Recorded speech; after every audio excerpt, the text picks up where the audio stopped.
Hi everyone, welcome to another very candid, fun AMA session with one of our scalar mentees, with Raghu Ram. He has been a part of our January batch, and honestly speaking, very few times it happens that you meet people who admit it very strongly that they are rebels. They are people who have been rebels all their life. But that being said, Raghu has been a rebel with a cause all his life. There are people who want to know and want to have a logic for everything behind the sun, everything under the sun. And no matter what people around, family around you need to have a logic.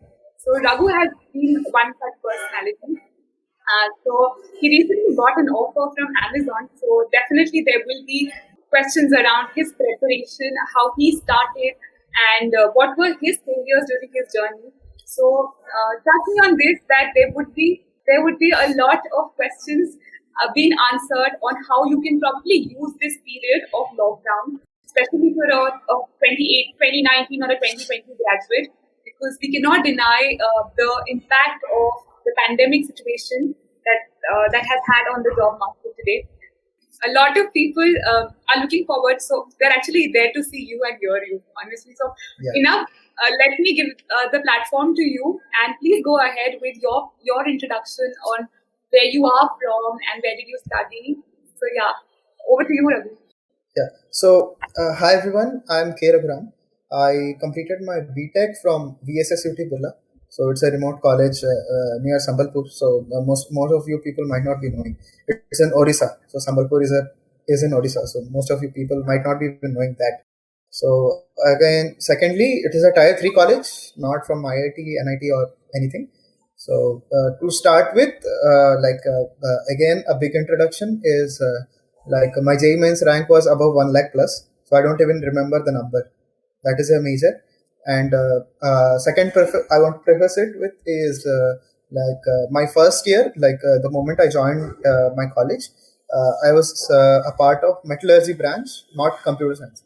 So my first year entry was into metallurgy, and then something hit me, and I was always in for computer science, and my roommates were very good. They encouraged me to study nicely, and everyone from my room was from mechanical. So in our college there is a tradition going on. It's not kind of a tradition, but it's a reality that most of the people from mechanical are of good ranks. Like their ranks are range between all India rank 10,000 to 30, 40, 50,000. So that is a decent rank to be in. And so everyone is excellent at studies, and they have good grades in their 12th. That is the whole story. So all my roommates were that way. I would say I was fortunate enough to be a part of that room, and everyone encouraged me to study hard, and fortunately I got into computer science in my second year. So that is how my journey started. So after that I never looked back, and one more thing that has helped me a lot is my deep connection with robotics. Since from the first year I was in metallurgy branch, so I used to I don't know if this exists in all the colleges, but in between two types of branches, right? One part of engineers are called circuital engineers, and other part of engineers are called non-circuital engineers. I don't know what that means till date, but that exists. So I was from the non-circuital branches, which would include everyone to basically look at mechanical designs and whatnot. So I was much into that stuff as well. I enjoyed it. I enjoyed that period completely, and my interest towards computer drew me towards robotics as well. So at that time our college was performing super well in robotics. It doesn't matter what outside world looks at it, but being an internal member, I was completely thrilled and amazed. I don't care what everyone thinks, but it was a great moment for me to learn. like uh, and so I was a part of robotics for majority of my career. Robotics has shaped my life, and then from second year I started my computer science journey. Now since I joined in the midway, I was not in the first year, right? I came in the midway to computer science. So what happened is I felt like I was an outcast, like not completely blending in. My roll number was odd as well. Like everyone from computer science had roll number of 200 something. My roll number was 816. So like it's completely odd. When I cannot have proxies in my class. So like that is a big drawback of me. So yes, nobody was able to put a proxy for me. So that was a big drawback. And third was after that, like I did not know the importance of like computer science till the ending of my second year. So I didn't know what is DS algo. I didn't know what is competitive programming. I didn't know how to get into Amazon. Nothing. So like it is then when it hit me like at the end of second year when I started to look for internships. Like it's not very compulsory, but we had this notion like senior junior again interaction. They used to say that internships are important for you to learn what is going on in the industry. So like I started applying for internships, and very soon I realized that I'm not a guy who would get into internships very well, because my resume was not well made. Like I had like good achievements, like I had won some robotics competitions and all, but they didn't matter for computer science jobs. They didn't care. Like, okay, if you are good at robotics, so what? Like, doesn't matter. So they clearly asked me to code up some algorithms, and I couldn't do it. So that is when it hit me that knowing a language like C, C++, and everything, and knowing the actual algorithms how to implement is very different. Like those are two worlds apart. And after that, I like started my like preparation for competitive programming. And I like in our college there was a club called Enigma. Like one of our seniors, great seniors, had established it. His name is I'm not currently able to remember his name, but he was a great person. Like he was my mentor as well. I came to learn a lot of things from him. So we start like I joined that club, and he started telling us about this competition called ACM ICPC. So I didn't know what ACM ICPC was as well. Yeah, I was looking towards ACM ICPC contest, and so our mentor, like his name is Keshav Sablaka. So he introduced us to like competitive programming, how to do it, and everything. Like he used to take classes, and like it was kind of a hand holding thing. We couldn't solve a certain problem, then he used to hold our hand and make us do this, make us do that. So initially we felt like it was a compulsion, like he wanted to get goodwill or something. At least I thought, but that was not the case. He was genuinely interested in teaching us what is going. And after that, I also came to learn about this like programming contest, ACM ICPC, and it is a gold standard contest, and people who like at least go there have good reputation and all. Like I started preparing for that, and since I did not have an internship, it was a very good period for me to like put all my efforts in. Like I was all in. Like I didn't have anything to lose, so I went all in. And so I prepared for almost around 7 months, like 7 months complete preparation. And it was very intensive because I put a lot of effort, but I was scrambled. Like I went to contest, I could not solve a certain problem. Then like I banged my head across the table. Why is it not happening? And at the same time, I used to look at answers and used to figure out certain solutions. So I learned programming or competitive programming the hard way. I didn't know what is the correct way to learn programming. I don't know till now, but I have certain pointers which I can provide. So that is there. And after ACM, a big heads up is I did not get into ACM ICPC. I did not even clear the regional round, because it is a team contest.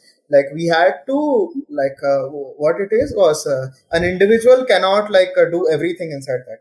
Like there are a certain bit of like 5-6 questions which had to be solved within 3 hours of limit. And I thought like I'll be a one man army and I'll solve all the questions, and I'll just take two people who will like support me and everything. But that is not the case. It is a team contest. Everyone has to give their best. Like everyone has to split responsibilities equally. And I realized it very late. So again, a big learning on my part. After that, what happened is I came into my third year and reality hit me. We had to go around job searching. Like I did not have any projects under my belt, good projects, like computer science regarding projects. But again, I was completely into robotics, right? I did not care about computer science. Jo hoga dekha jayega. After that, what happened is we had this contest called Robocon, which we were attending from our robotics. So our second year performance was very not very great, I would say. Like all India rank 46 or something. I don't. Oh no, all India rank was 20 at the time I was second year. So it is 2016. Like my second year, 2016 Robocon all India rank was 20. And after that, our seniors had pushed us a lot. Like if we can go till 20, we can go further. So like, and we had shown a lot of dedication that year, and we ended up all India rank 6. So I think like majority, yeah, Rahul says it's 27. So yeah, all India rank was 27. He was my teammate. So he was the technical head that year. Now again, like the year that like we got in 2017, we got all India rank 6, and that is a major like turning point of my career where I came to see things a little differently. That ranks and everything can be achieved with a great amount of teamwork. Like I relied on my team. So, like, yes, I want to conclude. Like, after third year, I completely came to final year, and I didn't have internship yet. I still don't have an internship under my belt. So, final year came the time for placements, and like, what we had to do was we had to sit for service-based companies. Like there's this list, right? Wipro, Infosys, Accenture. So we had all these three companies. I got into Infosys, and like I did not try for any other company because like. Our college had other companies coming in, but I did not try for any other. And by the end of final year, unfortunately, I was suffering from jaundice, and I had like one of my teachers like put me in attendance back. So one of my I had a back in one of my subjects, and it was advanced digital electronics, or I don't know what the subject is. I still don't remember. So like yes, so I lost my chance to like join Infosys because Infosys required us to like submit certificates and everything, and I could not produce it would on you time. still consider it as unfortunately? Would you still Yeah, address it? it depends like how we see. Like it depends on how we see it because I clearly remember like there was this commencement speech from Steve Jobs like on 2005. Like Right. it was on Reed College. He says like we can never connect the dots looking forward. We can only connect them looking backwards. So now we are looking at it. That is why like we Right. are laughing Fine. at the moment. But like at that point, it was unfortunate. Like all my friends and parents, were, "Tu to gaya," kind of. Like even I thought, like, what would I do with my career? Then, fortunately, again, the senior that I talked to you about, Keshav Sablaka, who started Enigma, he had joined this company called Mindfire Solutions, my ex company. So he suggested that I join there, and it was a good place to start, and projects were good. And like after a certain period of time, I could leave there and join a better company. Like he did that. The moment I joined, he joined Freshworks. So like 2 year, he was 2 years senior to me. So like I felt very bad because I wanted to learn something from him, and at the moment I joined there, he left. So but still I continued, and so that is my journey till Mindfire Solutions. After coming to Mindfire, like I was fortunate enough again to get an individual project. Like I had to handle end-to-end systems of my client completely, and it was a high-paced project. So like I had to do long hours, and certain times I got bad reviews as well. But the whole point is I learned a lot at Mindfire, and the only thing that I remember focusing on myself is that my life is my responsibility 100%. Like I don't care what anyone says. Like there might be hundreds of problems. Like everyone has problems. Like there is no we are human beings. There is no exceptions. Someone might have financial problems. Even I had at some point of time. Someone might have intelligence problem. Like someone might argue that I'm not good with IQ, like and all. Like even I am an average guy. I can 100% tell you I'm no special. My friends here would encourage would I have. agree that all. I'm so sorry to Yeah. interrupt you. I do have a question here. For somebody who's coming from a metallurgical background in the first year, with absolute no background in data structures, till the like first half of college, moving it and taking it all on his own, like going all in, and as you mentioned, learning it the hard way, like going it, practicing every single day on different platforms, and then you are like even attempting ACM ICPC and considering it as probably one of the targets. I can nowhere understand why would you consider yourself an average kid. I mean, there Yeah, this must is like with this is a general trivia with 99% of students. This is called an imposter syndrome, like as I mentioned to you earlier, Preeti. So, what imposter syndrome is that I always think myself that I do not know anything. Like that is the way I go. But again, on the comment section mentions it modesty max. Sarth Jhaveri is mentioning it's like no, modesty. it's not modesty, Sarth. Like it is a general phenomena that I can tell you. It is called imposter syndrome. I can like clearly provide you the link of it. So it is it's a great article on lead code that I came across when I started preparing for interviews. Till then, I did not know this term existed. So like all of our generation have like seen and we have grown up with these miracles, right? We have seen Steve Jobs, we have seen Bill Gates, we have seen Elon Musk. Like those are our ideals, right? So I cannot tell you that I have never seen them. So that is not the way. Like I'll tell you that I'm always inspired by them. I always take my inspiration from them. It might be very cliche, but I'm telling you, like whenever I was attempting my interviews or whenever I need motivation, like I start and go. Like I have subscribed a lot of motivation channels on Instagram. So every morning I start looking at them. So that is my morning. That is how my morning went while preparing for Amazon interviews. It might be cliche, but yeah, I think I needed it. Okay, okay. But I still want to understand, like when you mentioned that there was a period of 7 months during your preparation, wherein you decided it's either going to be the hard way or it's going to be no way. You decided you Yes, prepared very, very hard for a period. You like completely disconnected yourself and you 100%.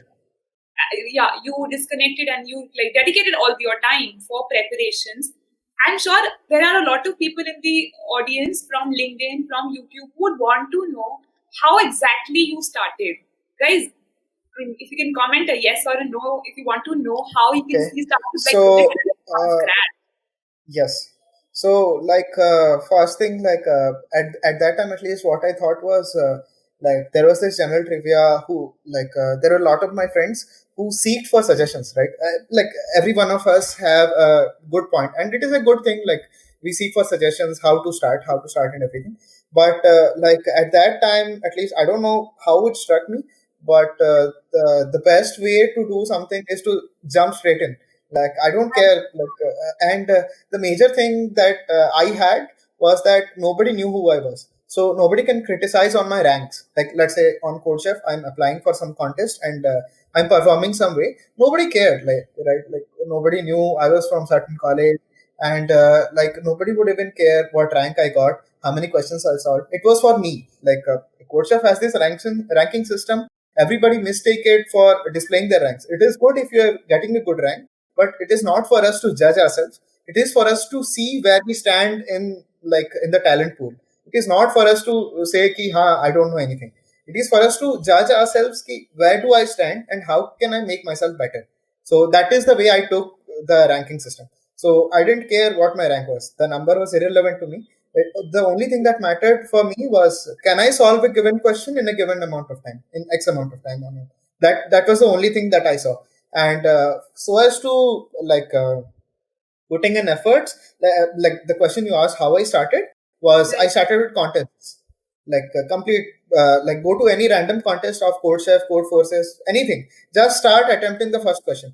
The most easiest one is the most solved one. And many a times I am still not able to solve the most solved questions within 25 minutes. Like 25 minutes is an ideal time for anyone to solve a question, like DSLO questions. This is from an interview perspective. Because in interviews these are of 1 hour stretch, and at least face-to-face interviews or any written rounds. So essentially there might be two questions. Like ideally there are two questions. So for ideally those are 30 minutes each, and 25 minutes is an ideal time for anyone to solve any question. So if it is an easy, medium or medium question, then essentially everyone should be able to solve it within 25 minutes. Then Right. chances are high. So that is how I saw it. The only thing is jump straight in, because everyone is fearful, right? Everyone fears ki I won't be able to solve a certain question. Doesn't matter. Nobody is going to look at you. or nobody is going to look at your past. Only you are the judge of your own. So only you have to see where do I stand right now? How do I improve? Only two questions, right? Like how do you like where you are right now? You have to see for yourself. And the best way to see is to attend a contest. First thing. Second is how do you improve? Is you have to look at the question answers of that contest and look at how to prepare for that certain topic. So like I think like this is a very clear and good strategy for anyone who is a beginner.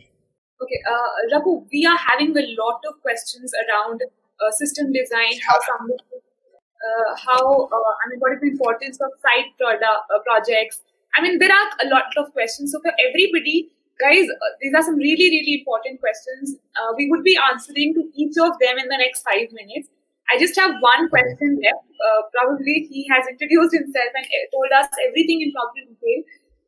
So we would definitely be answering each and every question in the next 5 minutes. Just one very important question I personally have for you is, I mean, honestly, coming from a very layman perspective, if I see your journey, you have always been a very firm advocate of somebody who believes that I have the ownership of my life. If I make it, if I ruin it, it's me who's responsible, right? What actually drives you? Where did you realize that? Okay, I believe confidence comes from competence. When you do not have competence, where does that confidence came from?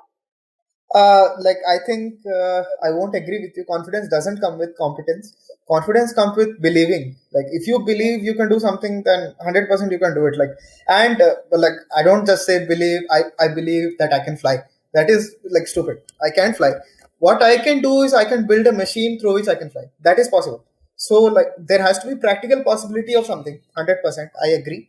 And again, there has to be like you have to set your goals so high that you are afraid. It is a cliche term. I agree, but there has to be these goals like unachievable goals. I always still criticize myself like oh no, I was not able to get into Google. I still think myself if I would have given some more time to preparation. Like there are hundreds of thoughts and questions. Like let's not talk about it. Like the only thing that I don't agree with you is confidence doesn't come with competence. Like even Albert Einstein wasn't competent. Like in his early years, he was not that a great man.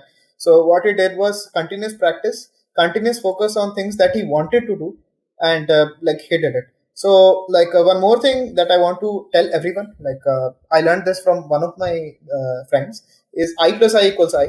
That means internet plus interest equals innovation. You can replace innovation with anything. So if you have a good internet connection, if you have good interest in learning something, you can do it. Doesn't matter like confidence and all. Like those are just cliche terms. Okay. Okay, just one. I'm sorry, I'm like Okay. taking up the time for the questions, but just one more question. At what point did you realize the need to join Skater? Honestly, because why did you even feel the need when things were going comparatively smooth for you? They were Okay. you were performing well, you were scoring in. I mean, you were doing programming, you attempted ACM, ICPC, and Yes. everything. When exactly did you feel the need for joining Scalar? So yes, like before joining Scalar, since I already had a job, so what I was doing was like I was looking for alternate options. Like I wanted to switch a company, and like I wanted to like one of my friends, his name is Satya Prakash Dwivedi. He switched to Zomato. So like that was when it struck me that okay, I can do it as well. So like I didn't apply for Zomato because it was in essentially it was in Delhi, and I didn't want to go to Delhi. So like I wanted to come to southern part of India, and I was searching for companies there. So I came across good platforms like Insta Hire and Top Hire. So I went across a lot of hiring platforms, and LinkedIn was my main like social media. Like I still do not have Facebook and Instagram on my phone. I have LinkedIn because I believed from my final year of my like college that LinkedIn will be great. Like this is the place that everyone has to be to like expand their knowledge. So like I think like it paid off. LinkedIn paid off, and again like what I would say is after I applied there, I got call from good startups. So I was applying for interviews. I was I was not cracking most of them, But some companies were really good. Like I got a interview from Postman, I got an interview from Samsung R&D, I got an interview from Delivery. So again, like these are not very small startups. I got interviews from small startups which were very role focused, right? Like somebody wanted Java, somebody wanted something else. Like it was completely role focused, and I agree because these are startups. But some were good companies, so it is not like I was not able to get an interview with a good company. And so then again I applied for interviews. Then what struck me was it is not like I do not know the preparation strategy. I know that. It is not like I do not know what questions should be asked, like what questions to expect in an interview. I knew that already. Something was missing, and that something was like I think would be mock interviews. Like one thing that is mock interviews, that I can very definitely tell you that these are very important, at least for me, that I didn't know how to interview in real life. Like I always assumed how an interview would go, because most of us do, right? Like many of us have faced interviews like Infosys, Wipro, but the technical interviews are very different. Like they start off on a good note, and like they grill you on what you have understood, and they grill you on a certain topic very seriously. Like my interview with Infosys was very honestly, it was like nothing. I just went there, spoke something in English. I still don't remember what the questions were. But my Amazon interview questions, I think I'll remember it for like most part of my life, because like interview was very nice. And even the Postman interview that I gave almost a year back, like I remember a good question from there. So it is not like I was not getting interviews. So the need for Scalar for me, or the main thing that Scalar has done for me is. One thing, it has given me a little bit of confidence. Like the imposter syndrome, I tell you, like it is with everyone, because many of us are joining, right? Like, and I'm seeing people from IIT join here. So like I see, oh, I'm not the only one here, like who lacks knowledge. It's not about knowledge anymore. It's not about like the way we perform anymore. It's about something greater than us. So the only thing that I came to a conclusion was connecting the dots. Like the only thing that I can tell, and I cannot explain it better, I don't know why, but I can tell you is Scalar has helped me connect the dots better and faster. I can still tell you that if I might have contacted someone, some senior, and took tips from him, sat on my own and prepare, I could have done that. But what my job had done me was pamper me a lot. So I was enjoying my life a lot, and I could not stay focused for more than, like, I don't know, 1 month or so. So Scalar has helped me focus on myself. So like I was sitting every day at 9 o'clock. I used to sit on the class. I don't care like where the world was going. I used to sit and attend the class, attend the lectures. One thing is, it has helped me focus. Like I know I'm very bad at focusing. So like it is standard with everyone. And yeah, that's it. Like Scalers has helped me connect the dots. Great, great. I guess I've already surpassed my time. We have Oh, a bunch of questions again for everybody joined in. Guys, we're open to questions. We try answering each and every question that you have around your preparation, around any challenge that you are facing, around any piece of advice you would require from Raghu. Consider him as more of an elder brother kind of guidance, and he would be there helping you. So I think make the best use of it. We'll be starting with the questions now. Start, Javeri was asking what was your college? If you can just tell them again. yeah, it was VSS UT Burla, Veer Surendra Sai University of Technology Burla. Like many of you might not know it. It's not It's a a tier pure. 3 college. Tier 3 college. Yeah. Yeah, this is off campus, Ankit. Which year did you pass out? You graduated in 2018. right. Anand Kumar mentioned that something's quite relatable. I think your Yeah. entire journey is quite relatable. For somebody who's not even who's been a rebel, I mean, not everybody admits it, but we have all been some at some point in our life. Okay, there are a lot of people congratulating you. There's Shahnawaz who's congratulating you for. Sharma, yeah, mechanical guy. He was my Okay, roommate for okay, 4 years. Yeah. okay. There's Shikhar Gupta. There's Sailesh Sahu. There's Sanket Mishra who's saying he's following your footsteps now. Okay, now comes the questions. I would like to know whether EEE students are eligible to get placed in Amazon, sir. Yeah, currently, I can 100% say branch doesn't matter. Like, really, it's of no use. If you really have interest in computer science, you have a very good example, Sundar Pichai. He's from metallurgy. He like 4 years. He's from metallurgy. I'm just 1 year metallurgy. He's from 4 years metallurgy. He's a CEO of Google, man. Like, it is not an issue at all. All you need to do is focus on things that are asked by Amazon. Let's say, like, not certainly Amazon, but any product-based company. So essentially, if you want to learn something, you will definitely learn it. Like, you will figure out a way. So, like I already mentioned, I plus I equals I. Internet plus interest equals innovation. You have internet connection. Take interest in something you want to learn. You will learn it. Doesn't matter. And after that, I think you will change your question. You'll definitely tell, Arvind, you might be an example and be telling us that yes, brand doesn't matter. Soon be expecting Arvind to like really change his question. There are a lot of appreciations actually. Here's a question, sir. Please suggest a beginner-friendly, competitive programming platform. Okay, so this is a difficult question actually. So let me tell you, programmers are geeks. So every programmer that has created a competitive programming platform has either used, like, he's very good with terminal commands, right? He doesn't care how the UI looks. Generally, even I don't care. Like, at least I'm a backend programmer, so I don't care how the UI looks. All I care is my functionality is working correctly or not. Because it's not like I'm advocating for them, but this is the general way it is. So do not look at beginner friendly platforms. Rather, look at a platform where you can learn the most, where you can make the most out of your time. So, what I would say in layman's term is most bang for buck. So, like, if you are spending 1 hour on a given platform, then you should be making most out of that platform. So, best platforms, at least from my side, would be Code Forces and CodeChef. CodeChef has been, like, recently bought out by someone. Like, director has been bought out by someone. I guess it is An Academy. Yeah, correct. So yes, Code Forces, CodeChef are good, and for very basic people, I would say Spoj, SPOJ, Spear Online Judge, and because, like, Code, I don't know what they are doing now, but Spoj is used by many platforms as well. Spoj API are used by. There are a lot of questions actually. Yes, Sai Chenu has a question. How much important projects are for interviews? Since you did not have a project, you are the best person to answer. So it's not like I did not have a project. I would not say I did not have a project.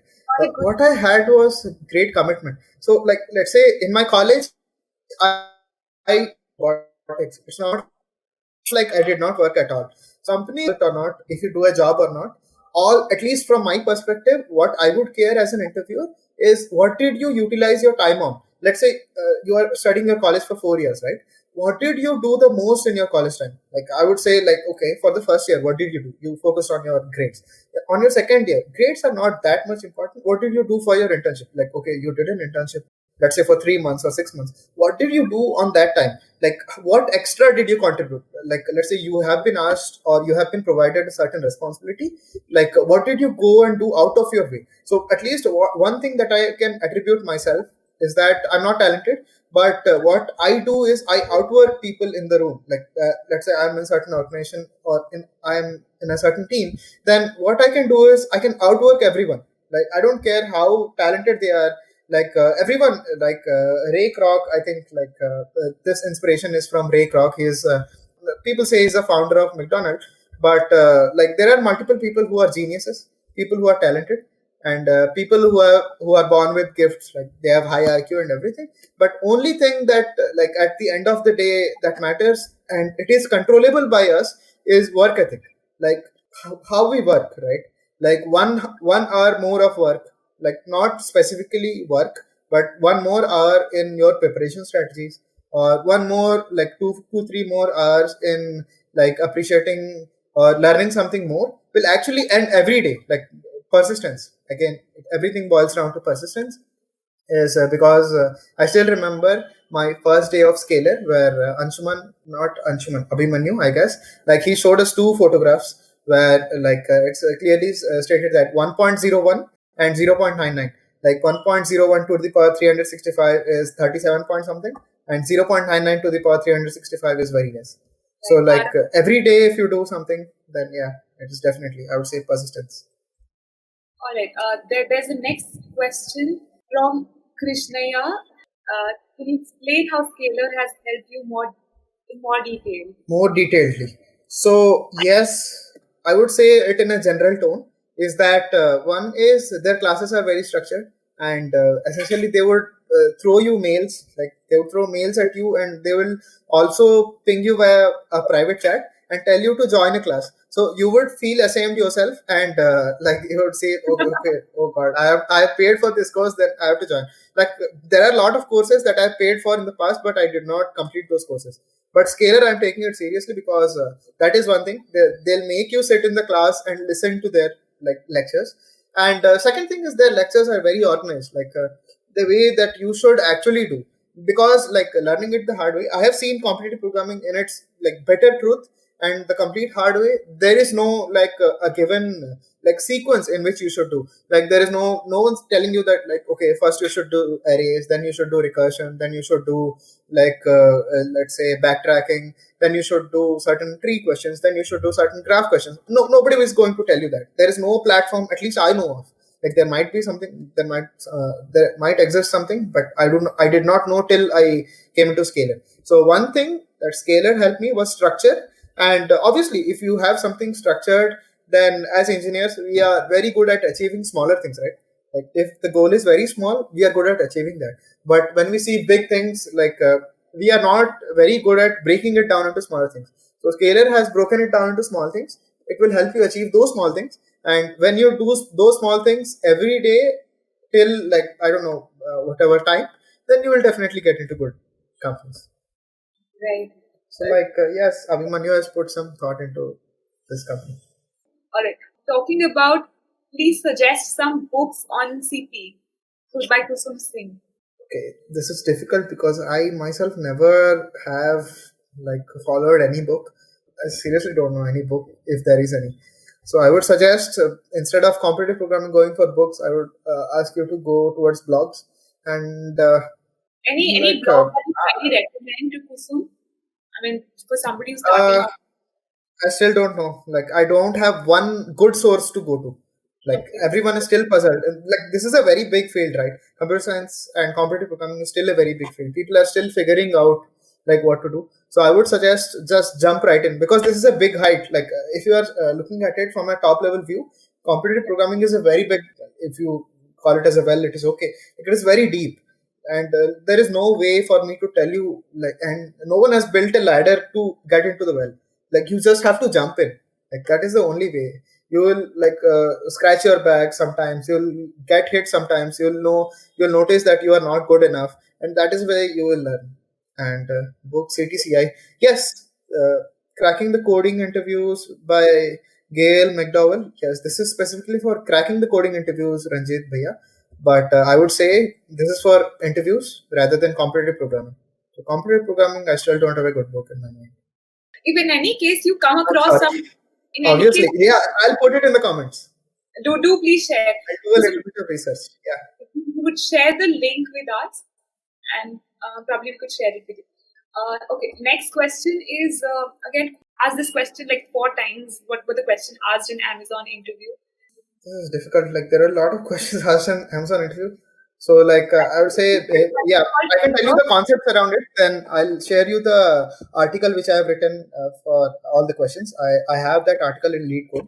So essentially, the concepts revolved around trees. Like most of the questions asked me were around binary trees, and there was a question regarding heap, and mostly there were like I'll go round wise. So in my first round, questions were regarding arrays and stack. Second round, questions were regarding the same binary tree and queue. Like queue was a very major part of my second round. Third round was a bar raiser round, and like there were a lot of behavioral questions, like regarding how the standard Amazon 14 leadership principles. Like I had prepared a lot for that as well. And Scalar Mentor had given me a heads up to prepare for Amazon interviews with behavioral questions. So I went ahead and like for this I did not use Scalar. Like I did not find any behavioral questions in Scalar. So what I did was go into lead code and went into the discuss section, and there was a list of questions. So what I did was come up with answers of that those questions. And there is a YouTube channel of Dan Crocier who has a very good playlist on like how to prepare for behavioral questions of Amazon. So it is a quick Google search. Like everyone can find it for that. So these were the behavioral questions. Next is in my second round, on my behavioral round, question was very big and it was related to a max heap. I was able to solve that. And the last round did not have any like coding questions. It was a hiring manager round, so did not have any coding question. I think like Kush, I answered most of your question, and honestly, there is an NDA, so I cannot disclose you the complete question. I'm sorry. You can comment down if you're satisfied with the answer Yeah, given. I'm really sorry, but these guys like Amazon lets you sign a NDA, so I'm really sorry. Like I can tell you the concepts; those are there, and I can tell you the whole preparation strategy. I still have a folder in my browser, like bookmark folder. It almost has like 40, Could 50 you links repeat around the YouTube it. channel that you mentioned about the behavioral questions? Senthil Sivalingam has the question. Could you just repeat the YouTube channel as the source that you mentioned? Yes, his name is Dan Crocier, YouTube channel. So, guys, what we So can this is probably do is everybody who's staying till the end of the live, we can share in. I'm trying to note a couple of sources that Raghu is trying to share with us. I'll try yes. preparing. I've shared the YouTube channel link to you, Preeti. All right. So the next question that we have is CP different from interview preparation? It's a question by Ankit, who's joined us through YouTube. So yes, 100% Ankit, because competitive programming has a lot more things involved that are not focused on interviews. Like let's say a prime example is geometry. Like in general code forces contests, what we have, not only in code forces, while I was practicing like for ICPC as well, what I encountered more was questions are not 100% hard. Like nobody asks you hard questions. They ask you questions around your understanding. So what I would say is interview questions are more straightforward. Like they are 100% straightforward. They do not revolve you around understanding of a certain question. Like they don't like check your English skills. But competitive programming is different. They ask you questions regarding implementation specific questions. Like let's say there is a geometry question which will ask you like to, let's say there's a basic flood fill question. So the basic interview question would be around for us to, let's say we have to do a DFS. Then from a certain point, we can at max in an interview anyone would ask you to go to 8 points, like eight neighboring points in a given grid. Sorry, Preeti, I'm being technical here. So what a competitive program question might be is that they might ask you to, like let's say there is an edge of a grid, then they might ask you to connect the grid. So the end of the grid is connected with the beginning of the grid. So that is a good question that I have encountered in my competitive programming preparation. So this will never be asked in an interview scenario. That is not the question to be asked. So like I would say competitive programming is 100% difficult. So it is like what I would say is local race sports. Like let's say you are racing for a company like Maruti Suzuki and F1 racing. So like F1 racing is a sport, like it is a hobby. People practice it for like years and years, and then they achieve perfection. Like you must be looking at red coders like tourist, like that is a major name coming up in like competitive programming. He has practiced his whole life. Like he has practiced through IOI. He's a Russian, by the way, and so like there's a lot of practice that goes into competitive programming. But interviews can be cracked within 3 to 4 months of preparation. So like those are completely different. One is sport, and other is like for I don't have a term, but yes, I think we should move on. Around solving questions on interview bit versus joining the Scalar Academy. So basically, how likely are you to This recommend? is a So this is a good question. Like one major thing, like even while I was doing preparing specifically to Amazon and not general interview preparation, is that what you would essentially see is all the major questions that are already there in interview bit would be repeated in Scalar Academy as well.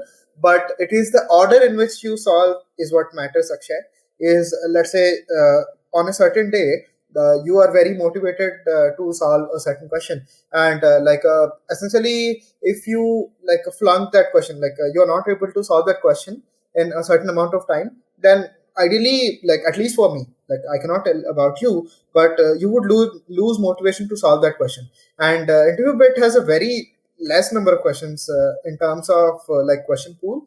Like again, you would have to go to platforms like Lead Code, and you have to explore like platforms like Career Cup and everything to like practice a certain concept. But I would say like Scalar, like those guys have like 800, 900 questions. I haven't even completed my set of questions yet. So like the amount of questions matter, and the order in which you solve matters. So that is what I can say. Interview bit versus Scalar. Done. I hope that answers your question, Akshay. The next question is from Harpreet Singh Khalsa. Sir, my first year has passed, and now I want to start DS Algos. So, what should be the strategy to learn DS and practice? So yes, Harpreet, the most important thing that you have and I don't have is time.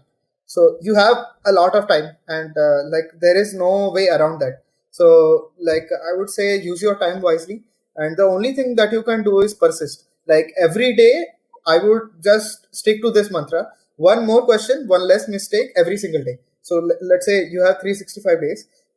Solve one more question than you did on the previous day or previous week, and one less mistake. Let's say you made a mistake on the previous week, a certain mistake. Don't try not to repeat that in the next week as well. So that is 100% a big mantra in its own. Like one more question, one less mistake. Done. And Have persist. you have the good one-liners, honestly. The next question is from Subhash Reddy Manda. 100%. 100%. Yeah, it is really important to do company specific preparation, because like we all know, like as I told you, connecting dots is very easy. Like everyone knows there are a lot of free resources on the internet telling how to prepare for a certain company. Like at least for Amazon I can speak, is they are really focused on your leadership skills. It's not just about how you can solve a certain question or not. It's important for them to see that you own the responsibility is given to you. Amazon wants engineers who are really responsible for their own task. Let's say, like, what they want people to actually demonstrate is that, let's say, you have been provided a responsibility, and how you take that responsibility to the next step. So, like, if you have outperformed the expectations that you have, one, and if you have made any mistake, then how did you overcome that mistake? It's like, we are all human beings. We will definitely make mistakes. They want you to make mistakes, not intentionally, but and they want to see how you came out of that, like what you have learned from it, or if you were able to get around that in in some way. So yes, like it is, yeah, to answer this question, it is very important to do company specific preparation. All right. I hope that answers your question. The next question is from Sachin Kumar Sharma. I'm passing out this year, placed in a service-based company, but I want to work in Amazon. But I'm so confused. Should I do DSA or start CP? Need a roadmap, sir. I think this is one of a very Like statement question. yeah, On it. This will really okay, answer a lot of questions and doubts. 100%. So like Sachin, like this is a great question. So again, I want to tell you, like I was in the same place 2 years back. So one thing is, if you want to work in Amazon, then you are a judge of your own key, like if you have a skill set or not. Like again, imposter syndrome, don't go into imposter syndrome. Like judge yourself on very clear merits. If you are ready to like apply for an interview, then go to like good career platforms and apply for a certain job. And if you are not, if like let's say if your resume is not getting shortlisted, then what I think you should focus on is like many a times there is no clear cut answer with us, right? Let's say we are there with us, and among our peers we are good. Like let's say we can solve good amount of questions, and in our peer groups we are accurately talented. But when it comes to actual interviews, there is no gauge for us to compare ourselves against. So what I would suggest is, if you're not able to crack Amazon or like a equally able company right away, I would suggest for you to go a certain job which brings out your talent. Doesn't matter which company you are in, there is always time. Yeah, like you still have time because you are passing out this year, right? You still have time to focus on yourselves. Like I would suggest to go with DSA preparation, because competitive programming is kind of a hobby for you right now. Because anyone passing out this year should be focused on jobs, because like currently, like roti kapda makan is very important for us. Again, there are society pressures and all that. So I would suggest going for a job, good job as well, and whatever job you have in your radar, like apply for better, obviously. But I would suggest taking up on whatever challenge that you have right now, and importantly, like giving your best as well as preparing on the side as well, because there is no shortcut that I can tell you, or there is no magic wand that I can spin around, and there is no roadmap even. Like I still don't have any roadmap. What I would suggest is outwork, like whatever situation that you have been given, outwork it, and always do more than what is expected of you, and always try to learn, because again, I don't know if it is a cliche, but I will tell you, LEARN. If you cut the L, then you will earn more. So essentially, there is this thing that you have to learn more, and so yeah, I guess anyone who is passing out this year, it really boils down to your interest. Like if you are interested in working, like really solving problems, solving industry related problems, then only DSA won't help you. You have to learn a lot about computer science branch as well. So let's say you have to learn about data structure algorithms, then operating systems in fair amount, then databases, then web technology a little bit, working with APIs and all that. So yes, that's it from my side regarding this question. All right, I guess you answered it in pretty much detail.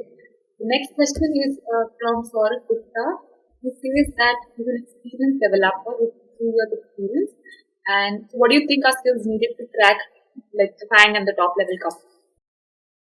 One, like sort of, I don't know, like because you are the same experience as me, so I can just treat you as a peer and I can answer your question. Is one is don't give up. Like even if like we always look at our one thing I forgot to mention is that I'm sorry I'm taking up so much time. Is that from our childhood, right? We always have seen our career graph grow very linearly, right? After passing class one, we entered class two. After passing class 11, we entered class 12. So, but right now we do not have any clear strategy to have promotions in our career. So that is not how real world works. So I want to tell Saurabh is that there is no way for me to tell you that you will crack this company having these set of skills. There is no way for me to tell you. There are some must haves, there are some should haves, and there are some good to have skills. So I would divide the skills in these three sectors. Must have are like obviously data structure algorithm, basic computer science knowledge of like core subjects is operating system, networking, data structures, and database management systems. If you are applying for senior roles, then you would require high level and low level design skills. That is must have skills. And should have are good, like problem solving skills. One, second is leadership skills, you have demonstrated a set of skills where you are showing ownership in your company, like whatever company it may be, like it doesn't matter. And some good to have are like good projects, like doesn't matter if you have good projects or not, you can still have good projects in there. So these are the skills I would divide into. I think I have answered this question. Right. I hope that answered your question, Saurabh. The next question is by Senthil Sivalingam, that how many rounds are Senthil, so I think like it depends, because like let's say since I applied for SD1 role, and like some my mentor from Scalar again told me that my experience is not enough to apply for an SD2 role. That is a bitter reality, and I'm very grateful for him, because all it matters in an is increasing your chances to get in. Like all that matters is that doesn't matter what position or role you got into. So let's say you want to work for Amazon. Like most of us are not really concerned about what team we go into or what role we work in. We just want to work there. We don't know why. That's the general trivia. Fine. So like that is the way. So for most junior role that I applied for, 5 rounds. And like if you include 4 interviews, then that will be 6, 5 to 6. It may vary. For me, it was 6. So like it may depend. If you are an IIT or from campus placement, it might depend. But for me, I can tell you. But if it was an SD2 senior, then 1 to 2 rounds may increase. And based on your seniority, like if you are applying for certain roles in higher up in the management, they will depend as well. So depends on roles. somewhere around 5 to 6 rounds? All right. Yeah. So next question is from Sameer. He's working with Infosys and want to switch to a product-based company. How Taylor can help me to get there? Right. Okay, so one more thing I want to tell is I don't know how to structure this, because scalar is not one go-to solution. If you have a clear goal in mind, you want to do this. Let's say even we go to college, right? We don't just go to it for degree. Like degree, we already have one piece of paper. We'll definitely get, but there are certain skills that we should have a goal in our mind that we want to extract from it. So let's say if Samir, if you are trying to join Scalar and you have this question, okay, Scalar can help you in some way, then I would definitely ask you what you want to get out of it. Like you have seen all these ads that Scalar places and all these things that they provide. They have already told you that. If you are here, then you already know what are the things that they provide. It's up to you what you want to extract from them, because they are ready to help 100%. If you are enrolling in the course, then they will help. Definitely, it is their duty to help, but it is up to you is what you want to take from them.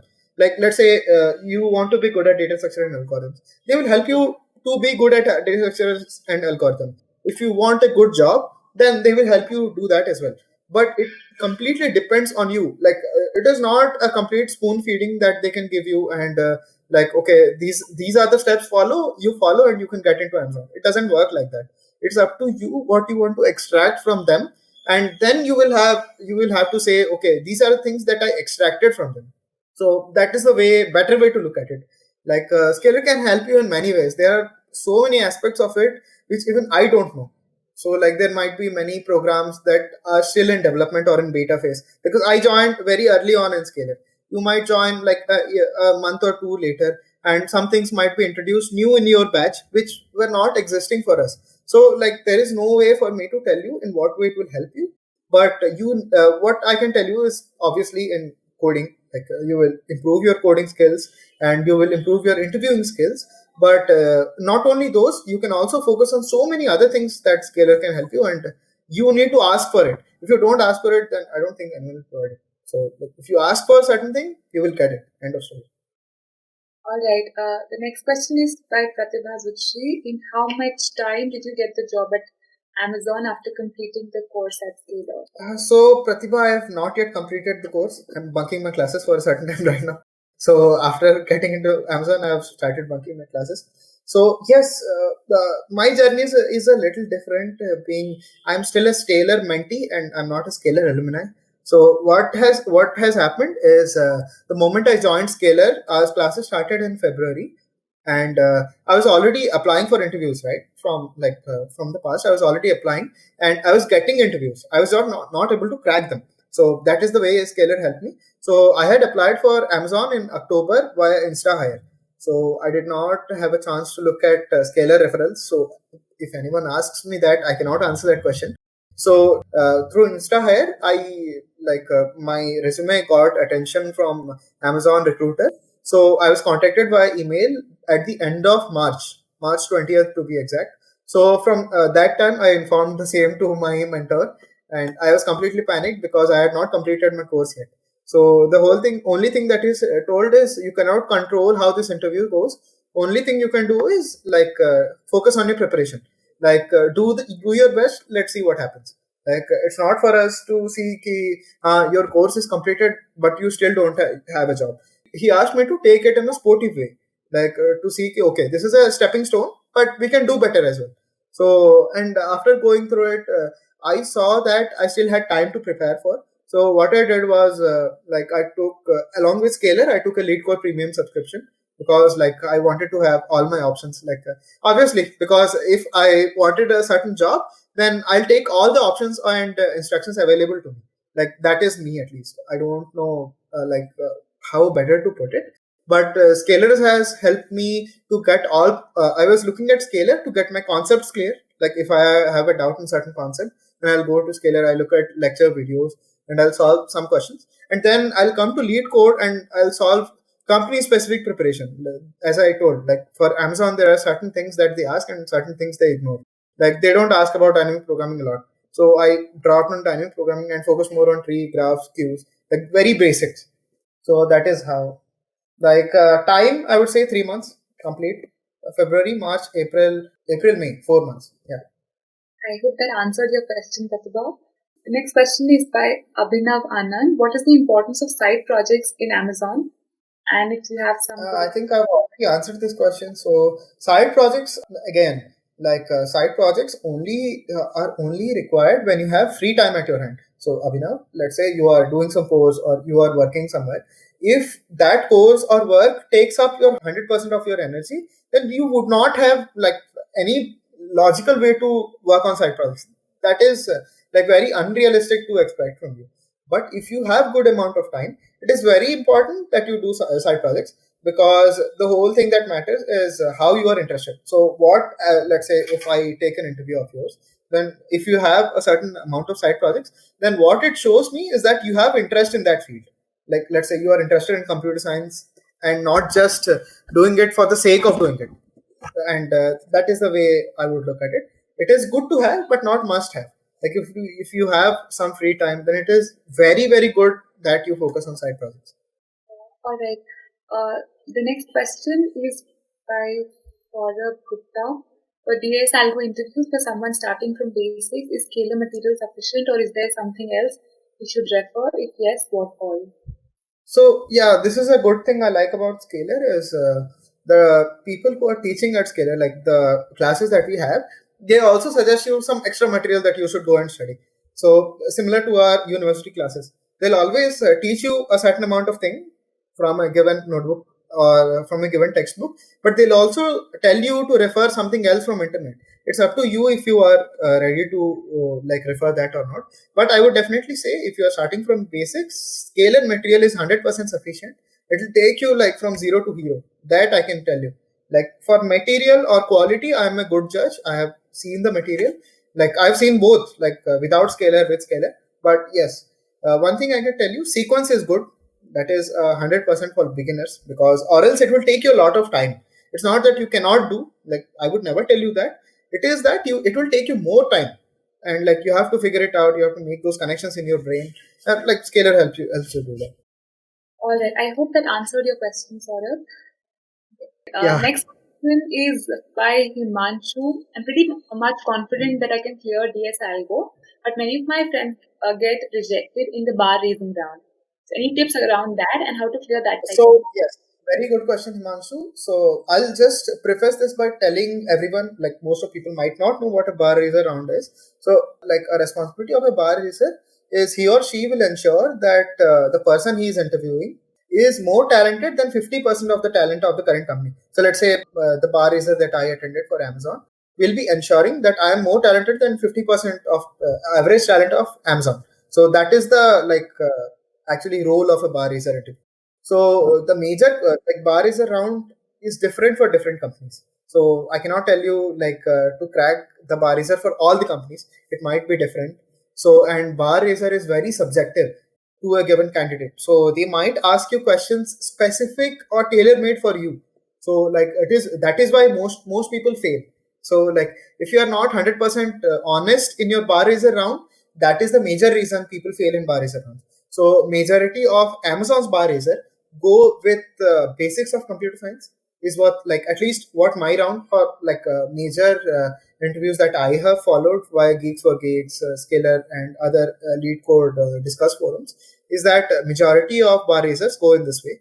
Is first 10 to 15 minutes go with the basics of CS. So I think everyone should attending that should have a good grasp. Like questions asked to me were regarding like multi-threading and multiprocessing, and my interviewer asked me that if I had implemented a difference between semaphore and mutex logs. So these are questions regarding operating system. So everyone should be clear regarding that as well. So that is the first 10 minutes, and essentially I'd say that sets the tone for the rest of the interview. So if you are clear with CS basics, then the bar raiser will start expecting more from you. So and if you like flunk some question right in the middle, if you like fumble, that is completely okay. Even I did, like even my bar raiser was not that great, but I somehow cleared. I don't know. So bar raiser is a mix of these, and second is behavioral questions. And I would say Scalar helped me in a way where my mentor, like he had attended like Amazon interviews in the past, and he clearly told me that behavioral questions are very important. So I would encourage Himanshu, you to go through behavioral questions and not take it lightly. So it like two interviews revolve around behavioral questions. So it shouldn't be taken lightly. And Amazon completely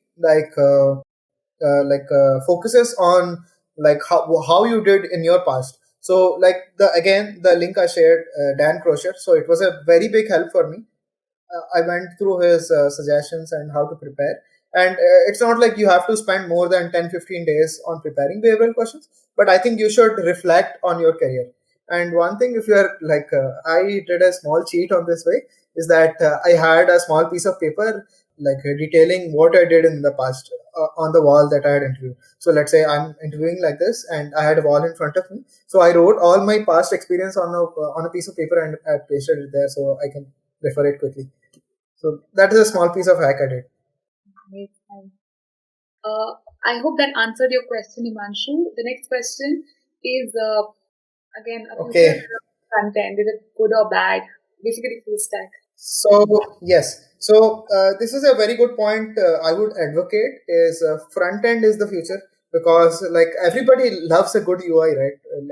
So whoever the customer may be, whatever the product you might be developing, if it is a B2C business, like if you are working on like business to a customer, if every end customer likes to see good UI, doesn't matter if he is an engineer, doesn't matter what his background is. If he is a good educated person, everyone would appreciate a good UI, because like we are using very modern UIs, right? Like everyone is using a Mac or Windows. Their UIs are very polished. So essentially, every one of us would like to see places where UIs are very nice. So I would say front end development has just begun. So the people with good front end careers or JavaScript, Angular frameworks have a very bright future ahead, and companies are paying a premium for like good resourceful front end developers. That I can say it is 100% good. So no complaints there. Even I was a full stack in my older company. So yes, I can tell you, it's exciting. I hope that answered your question, Faisal. The next question is by Senthil Sivalingam. Were you asked any questions on dynamic programming?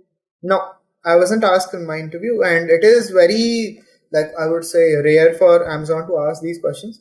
And I would share like one more link in the set of links that I'll be sharing.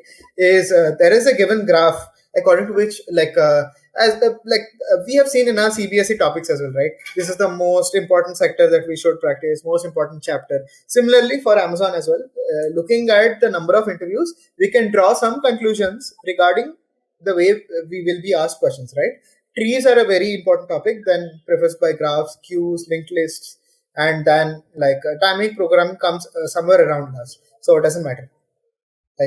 But I would suggest have a good grasp on it. Like I prepared dynamic programming, I did not ignore it completely. So I would suggest go with dynamic programming. Like extending the same question, there's a question by Yash Patil, and how can you improve dynamic programming? So I would say practice. One is go with first solve all the basic questions first, and I would suggest if you Yash is if you are able to come up with a recursive or an iterative approach to a certain problem, then only thing that you can do is practice. There is no other mantra that exists. Like if you are able to come up with a brute force solution, then dynamic programming is only can only come to you with practice. One thing, and the better thing to do is well, first pick out easy questions, then go to medium, then go to hard. Like this should be the flow, and go in a manner of topics which you are most comfortable with. Let's say you are comfortable with trees, then I would suggest complete tree DP first, because that will make more connections in your brain and help you appreciate the beauty of dynamic programming more. And then you can go to less comfortable topics. So this is a strategy. It's not completely best strategy, but this is helpful. I hope Yash The that only thing is practice. Yeah. answered your question. Okay. The question is from Raghu. We've been listening a lot about upgrad. Can you please explain certain features of Scalar that differentiates it from other platforms? Other platforms. So I don't know about other platforms, but I have already told you about Scalar. Structure is good. One is structure is good, and second is they provide you an individual mentor who you can talk, or who you can treat them as your seniors, because every one of us have seen people who you can look up to. And when you enter jobs, or when you enter the ending of your college careers, like final year and everything, you lack that guidance, right? So you can obviously like look up to a mentor, and there is a phase in Scalar like where you can choose your mentors. So I would suggest choose wisely. So in the track that you would want to go. So like I chose my mentor on the same. Like I wanted to go for backend development and distributed computing. So I chose a mentor who is like experienced with a similar track. So like we connected well.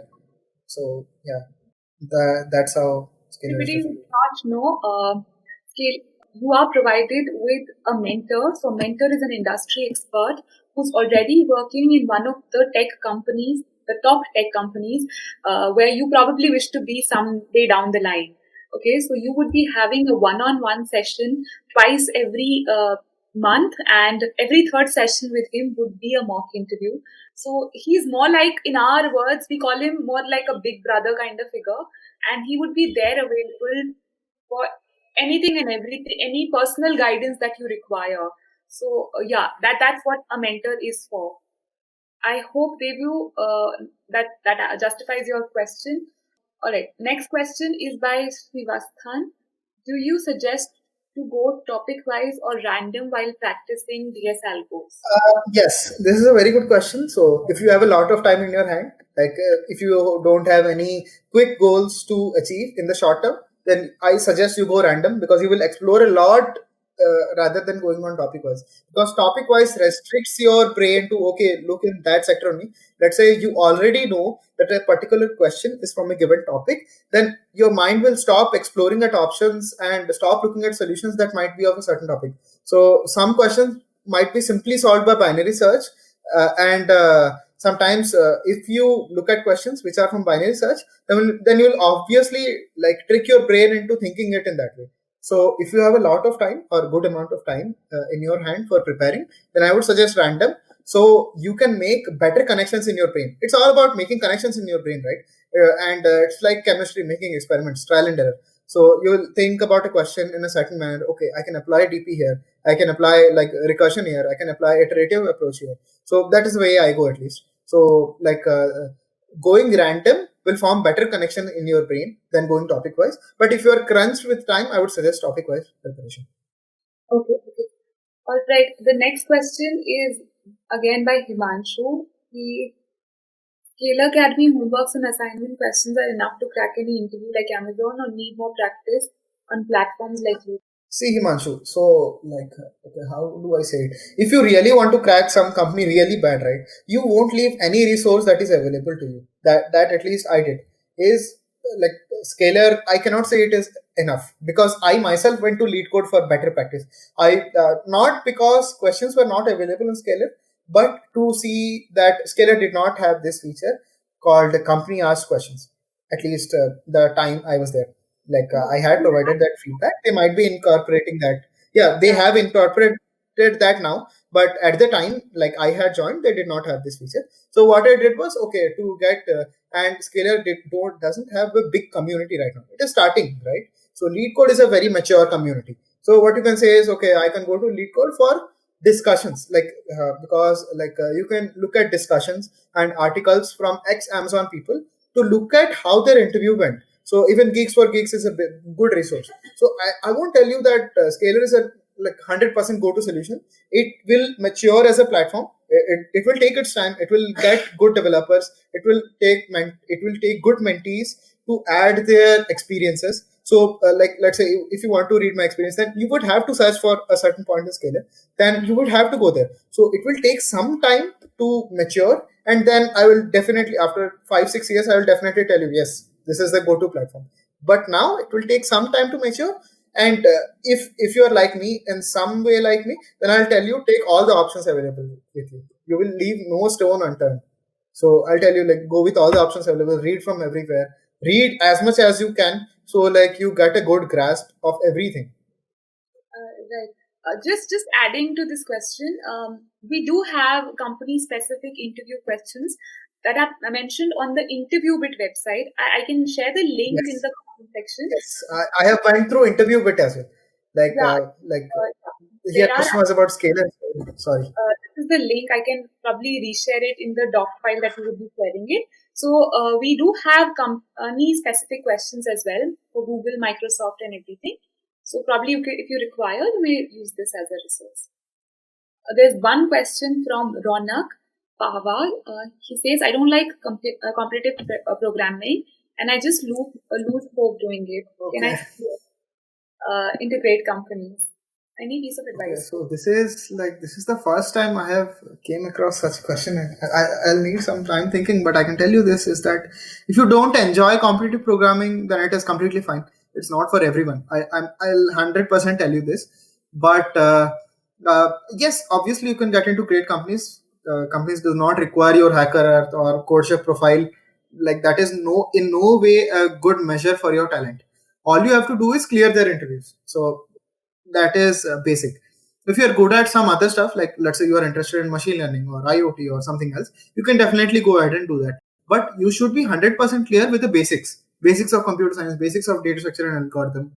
Everybody relates it with competitive programming because it is a higher level version of that. Let's say like it is kind of mock tests that we have been provided with IIT JEE, right? If you get a good score with a very difficult mock test in IIT JEE, then your chances of getting good score in actual exam are very high, right?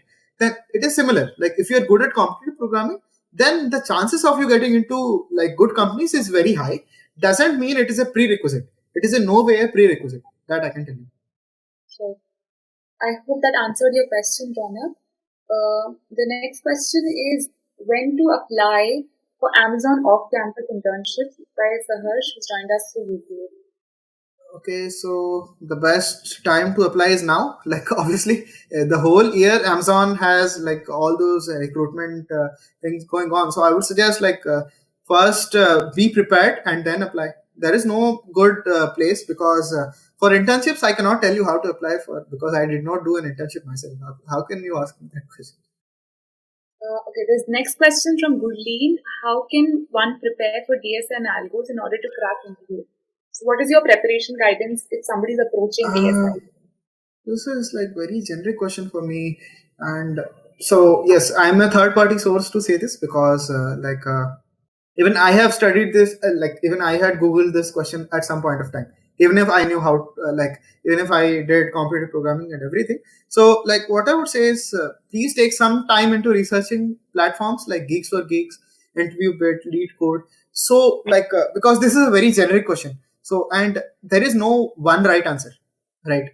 The preparation strategy depends on everyone. Like let's say you are good with certain topics on your engineering career, then you might have to focus on those topics less and you have to focus on some topics more.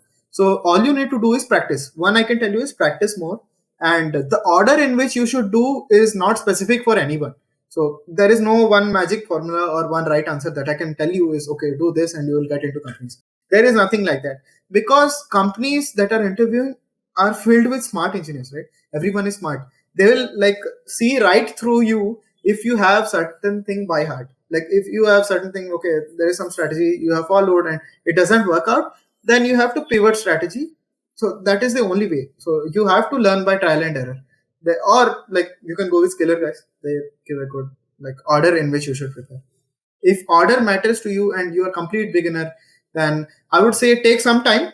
I mean, like take some time exploring platforms. Don't just jump right into Scalar, because I would say if you do not appreciate the value of Scalar, then I would say you won't be able to extract the most out of it. Because unless you appreciate, like unless you have seen failure like at that level, then unless you do that, I won't say you will appreciate the like effort Scalar guys are putting into it. Because this problem has been since the eternity, and these guys are trying to solve that problem, so they are putting a lot of effort into it.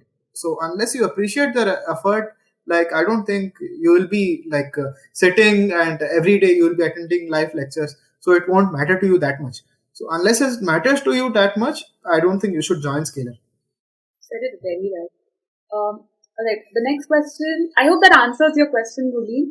The next question is from 163 Rishit. Is it okay if someone has employment gap in his resume and will be able to join any company after completing his or her course on Scalar?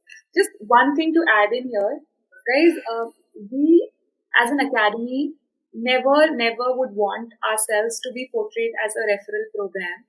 No, if you're looking for a genuine sense of learning, a holistic learning platform, then I think Scalar could possibly be your solution. But if you're entering solely for referrals, we genuinely, we personally would say we're not the right platform, because honestly, Discourage, yeah. Correct. yeah, see, it's not just about referrals. It's more about clearing interviews, right? There are a gazillion other platforms where you can very easily go and grab referrals.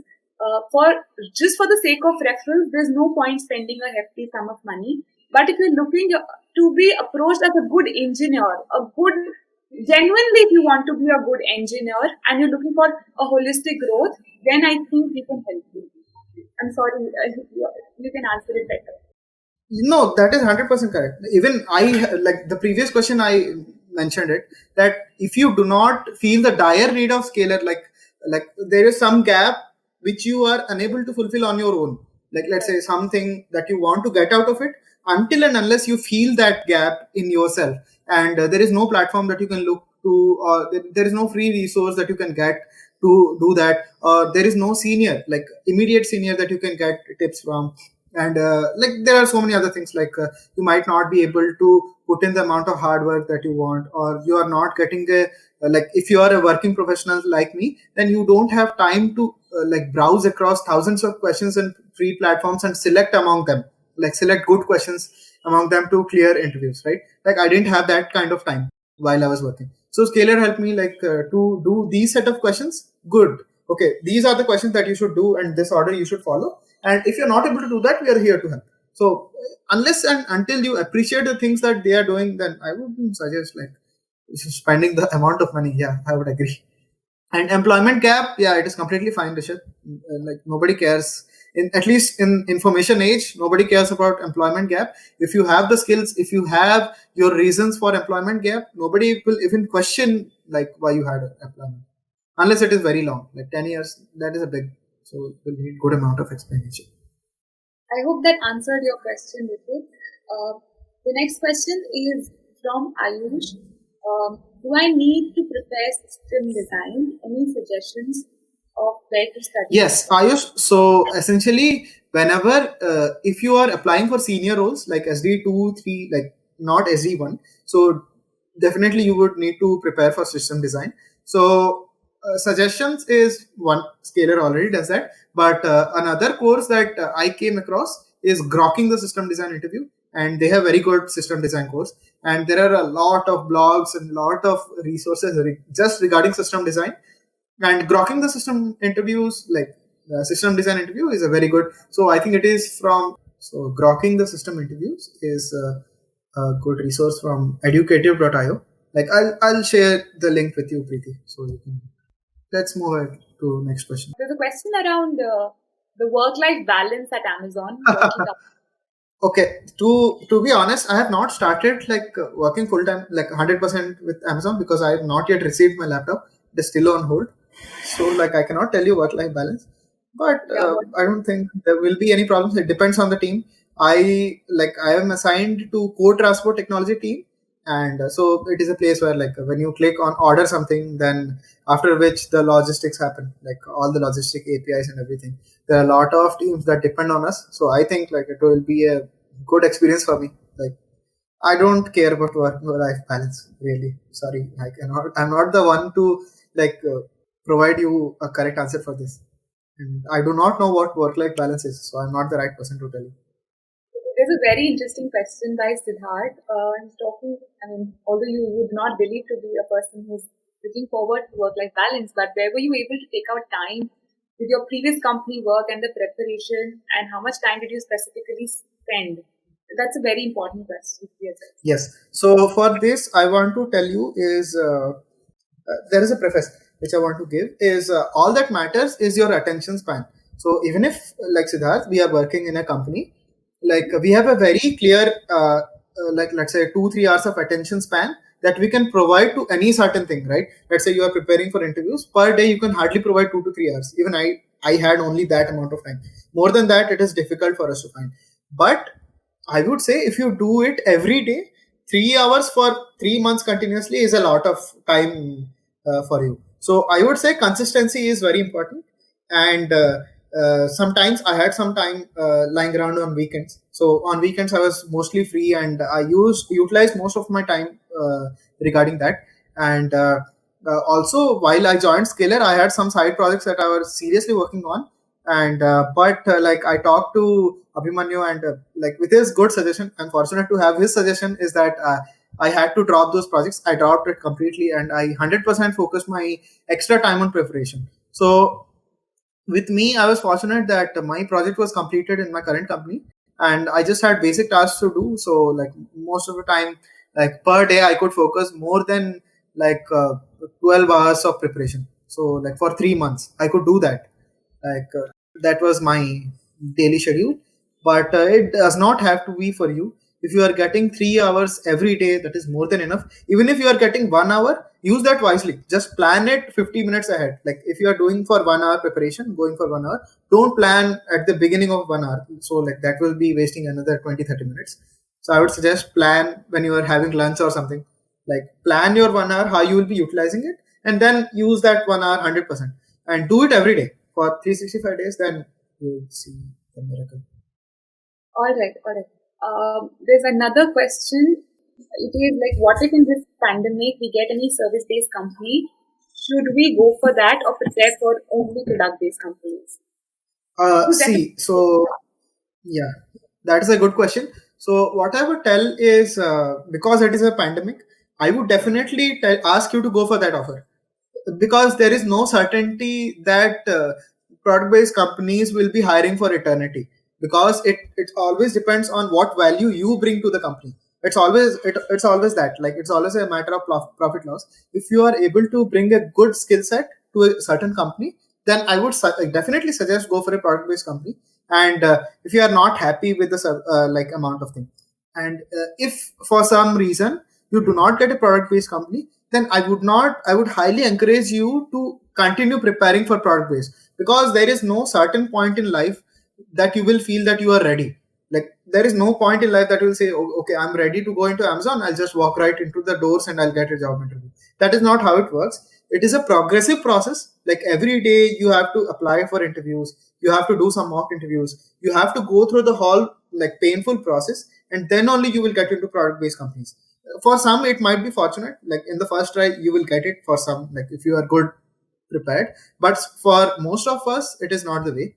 So yes, I would say, like, join the service based company. Don't miss opportunities on a hope that you might get product based, because even for me it is not practical. Like even I joined a service based company first, and then I spent some time to improve my skills. And like joining a service based is not that bad. You will learn a lot of things that you did not learn in college. So it's completely up to you. If you are genuinely interested to work in a service base, then you will definitely get it. I think we should move on to next question. Okay, the next question is again from Rishit. Any suggestions or advice you have for the first year students who want to join? Yeah, I've already answered this. All you have is time. Use it wisely. Like choose wisely, live well. Safe well matrices, the headline, and all. Like you have a lot of time. Focus on random choices. Make a lot of choices. Try everything. That I would say. Like try competitive programming. Try machine learning. Try IoT. Try robotics. Try like ethical hacking. Like try a lot of things that are in your field, and stick to one that you are most interested in. That I would suggest. Right. Extending to the same question for college students, what do you think is more important? Is this CP or development? So I would say both are equally important, because let's say if you are good at competitive programming, then naturally people will assume that you are good at development as well. So it is a general trivia, but it is not 100% a necessity. It depends on you what you are interested in. So let's say if you are like interested in developing websites and improving your skills in that aspect, then you should do it. As I said, you should try everything and stick to one thing that works for you. Like try everything. I would suggest try everything. Doesn't matter what it is, because college is a ground for experimenting. Like you should experiment everything that you want. Experiment as much as you can. All right. Moving on to the next question, it's by Abhinav. If you have good CV points, points for the resume and the CV. Okay, resume. Yeah. So one thing is, like I don't know if it is very good to put it here or not. big companies look at quantitative measures, like they like to see you have achieved X in this amount of time, or you have, let's say, you are a good rank holder in something. Then they would ask, like, it would be very good to drag their attention in certain points. And there are a lot of like ideal resumes that are there all over the internet. So what I can add to those points is, if you are from service based companies, then I would suggest you to write your experiences, or your profile in such a way that it appeals to those big companies. Like, let's say, if you have been provided a certain responsibility, it might be very small to you. Like, again, imposter syndrome kicks in, is that it might be very small to you, but it is very good to mention it in a resume, that you have been assigned a task and you have fulfilled it with this amount of accuracy, or you have improved the server load with this amount. And again, this is completely for technical people. Like, I can't tell for MBA guys or anyone, so I'm not an expert on that. For technical people, I would say quantify your achievements, quantify all the things that you have worked on. And if you have nothing to quantify for, then obviously write the things that you have done. Like, let's say, if you have led, let's say you were a lead on some small aspect of the project, then you can definitely mention it, right? It is a good to have. So that is the way. Those are good saving points. I hope that answered your question, Abhinav. The next question is by Shivam. I almost have 4 years of experience in IT, but all in different domains, because wanted to achieve the developer position. But will it matter if I want to crack the FANG companies? So you, Subham, I think you are like elder than me. So like you have 4 years experience. That is a lot. So I'm not clear about the question, but what I got from it. Shubham, like what all different domains have you worked in an IT industry? It could be No, like doesn't matter. But the main question is, will it matter if he cracks the fine? So it will definitely matter. So yes. So essentially, like, if you want to crack all these companies, then there are specific roles for this. So we always see generic roles, which are very basic developer roles, like what I have joined, and there are specific roles, like, let's say, front end developer, or some specific roles like back end developer or something. You can definitely apply for those roles, because every job listing that I have ever encountered always like mentions roles and responsibilities that is required. So if you have all the skills that are required for a certain, okay, if he's a backend engineer, then obviously, like, you should go for a backend engineer, and most of the roles are for backend only. So SD2 and above are for you, Subham. So like, along with your experience, I would suggest good resume. Again, like, good resume, good system design, because you are a senior guy. And third thing is good with data structure and algorithm. Then, like, I think that is the most answer that I I can hope give. that answered your question, Shubham. Okay, there's another question from Kushal, who has, what are the essential topics we need to be prepped with for cracking SD1 role? Okay, I think I'll share this in the doc. I have a huge link of websites that I have. The link, the doc, you may just add in all the resources there. Yeah, I think Kushal, I'll add this question. I'll answer this question in the doc itself. So I'll add all the resources that you need and all the essential topics. Right. The next question is how to answer behavioral questions if you have less than a year experience. Is it quite possible that we may not have encountered in such situation? 100%. Like, yes, like, this is a very genuine question, because a lot of behavioral questions, like, you might not have faced that situation, but Amazon encourages you, or like any other company encourages you to put yourself in that position, and what you would do if you were faced with that situation. Because like, if you have less experience, then definitely they do not expect you to answer these, because like, when you enter into an interview room, right, then they already have your CV in their hand. So behavioral questions are tailor made for you. Like, it doesn't include, like, let's say, if you already have 1 year of experience, then in this 1 year there might be a case when you might have encountered a disagreement with your manager. So that is 100% possible, because 1 year is reasonable time to expect that. If you would have 2 months of experience, then I wouldn't ask you that question, because it is not logical to do that. So behavioral questions are tailor made for you, and most of the situations are like, you can answer them, but you have to reflect deep in your past. And then again, if you do not have a certain experience, then it is very nice to like be honest. Like you have to tell that you have not like faced that situation in your past. And no, please, I would encourage you not to fake answers. Like please do not fake answers like interview, because like behavioral questions are a part of behavioral bar raiser round. And bar raisers are trained to see right through you. Okay, so they are experts in their field, and they can see right through you 100%. Like if they ask a counter question, because there are cross questions on your behavioral questions, and they will see right through you. Like if you it will be very fortunate for you if you are able to overpass that, but I would encourage you to be very practical and be honest about it. Doesn't matter if you have not encountered a given situation, they can change the question, or they will definitely ask you, have you faced it or not. It's upon them now. Right. Please don't fake answers. I'm not encouraging it. We're heading to the last second question. How long will it take from an online round till the offer letter was stand? Okay, it depends upon the Uh, there are at so times there yeah, are 100% depends. For me, it took 3 months. So it's up to you, because now it's a pandemic. Now, essentially, a loop round that they call like 4 rounds of interview, face-to-face interviews, should be done in one day itself. But for me, it took a span of whole month. So like one more whole month of anticipation, like reflection, whole month of preparation and everything. So yes, like it depends on companies sometimes. okay. I'm not sure if how would be able to answer it or not, but he's requesting us to take your question. I'm currently in the consulting domain as a BA, so it's around a year now. Can I switch career to development now? 100%. If you are interested, you can do that. Doesn't matter if you are a business analyst, like because most of my friends are in business analyst domain, like Deloitte and everything. So everyone is into that, and it's very hot topic when you are like in the beginning of your career, but it really fades away as you go on with it. So I can definitely tell you, take out 2-3 hours of your time apart from your job like schedule, whatever you have. I do not know what exactly goes on with business associates, but I can tell you, like, if you are 100% interested, again, I plus I equals I, internet plus interest, innovation. Okay. All right. I hope that answered your question, Karthik.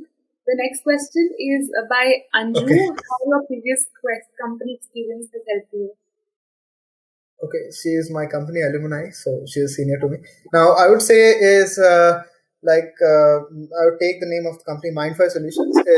It's a very good company, and I joined primarily because my mentor used to work there. So that is my primary reason to join. I didn't have any like reason to believe it is a good company. So again, fortunately, I got into a project where I was the only developer, so I had to solve a lot of problems alone. I had to deal with the client alone. I had to take responsibilities alone, and I had to do end to end everything. Like I had to take up requirements, I had to do estimates, and I had to go through those requirements. Sometimes library used to fail, and I had to answer that even.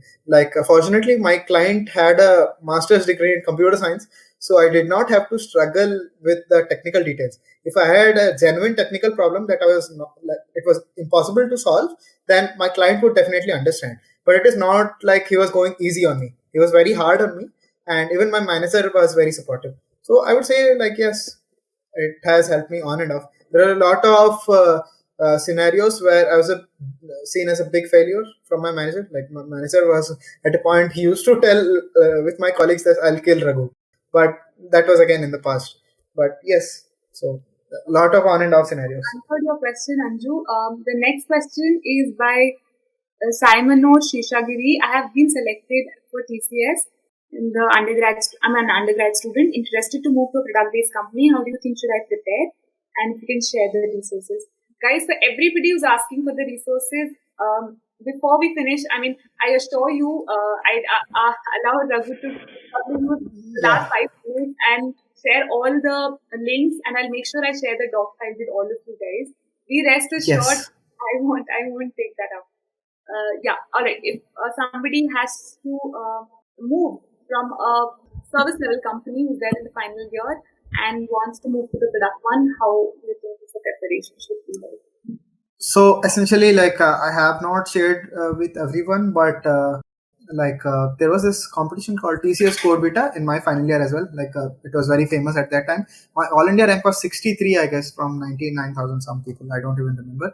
But so like I was fortunate to get that rank, and I attended TCS interviews as well, but I flunked that completely. Like I did not know anything, and like I was unprepared, so I could not get into TCS Code Vita. So it was good. So I would tell is if you are in final year, the only thing that you have than others is time. So there is a gap between you getting an offer and your joining time, right? Let's say your joining date is somewhere around September or October, and or you have joined already. That is great to hear, but there is always this transition time that you will that any service based company like person will face. There will be a lot of training material that they will provide you. So I think in that time it is very unfair for me to ask you to prepare for companies. It is not very ideal because you are already taking in like content from them, like from your company already. So like preparing for an interviews again, it is an overhead. If you are free, like if your mind is very in its ideal state, and if you think you can prepare, then I would definitely suggest like take up this time to prepare for companies, and resources I'll share with Preeti, and she'll share with you.